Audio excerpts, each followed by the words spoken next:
পৃথিবীতে নরকের দরজা, তাহলে কি নরক পৃথিবীতেই? নরক বলতে যদি জাহান্নাম মনে না করেন তাহলে এটা বলা যেতেই পারে, হ্যাঁ, এটি পৃথিবীতে অবস্থিত।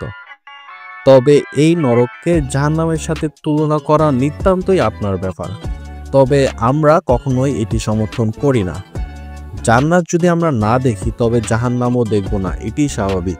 তবে কেন আমরা নরকের দরজা খুঁজে পেলাম, কেনই বা নাম দিয়েছি নরকের দরজা, কি আছে সেখানে, এসব নিয়েই আজকের ভিডিও। 1971 সাল, উত্তর মধ্য তুর্কমেনিস্তানের কারাকুম মরুভূমিতে সোভিয়েত ভূতাত্ত্বিকরা প্রাকৃতিক গ্যাস উত্তোলনের জন্য ড্রিলিং এর কাজ শুরু করল। ড্রিলিং এর কাজ শুরু করার কিছুক্ষণ পরেই ভূমি আকস্মিকভাবে ধসে যেতে শুরু করে। স্কুরা মাটির নিচে তলিয়ে যেতে শুরু করেন। স্কুরা অবশেষে পালাতে সক্ষম হলেও তাদের সরঞ্জাম গর্তেই রয়ে যায়।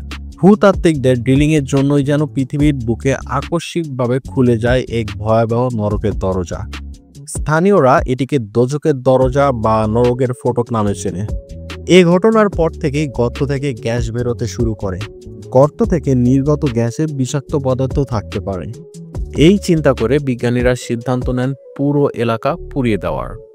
বিজ্ঞানীরা ভেবেছিলেন আগুন জ্বালিয়ে দিলে কয়েকদিনের মধ্যেই সব গ্যাস পুড়ে শেষ হয়ে যাবে, কিন্তু কয়েক সপ্তাহ, মাস এবং বছর পার হলেও নেভেনি এই আগুন। তুর্কমেনিস্তানের শহরের একটি প্রাকৃতিক গ্যাস ক্ষেত্র এটি। দীর্ঘদিন ধরে অগ্নিমুখটি অনবরত জ্বলছে বলে একে নরকের দরজা বলা হয়। এটি 1971 সাল থেকে ক্রমাগত জ্বলছে, বর্তমানেও এটি জ্বলন্ত অবস্থায় রয়েছে। এই গর্তের অগ্নিশিখাগুলোর গর্জন আপনি দূর থেকেও শুনতে পারবেন, যা যথেষ্ট ভয়ঙ্কর বিষয়। এই কারণে স্থানীয়রা এর ডাক নাম দিয়েছে নরকের দরজা। তবে এই গর্জন কোনো মানুষের নয়, এমনকি আপনি চাইলেও সেখানে ঘুরে আসতে পারবেন। বর্তমানে পর্যটকদের জন্য 3টি স্থায়ী ক্যাম্প রয়েছে এবং রাতে থাকার ব্যবস্থা, খাবার ও পরিবহনের সুবিধাও রয়েছে।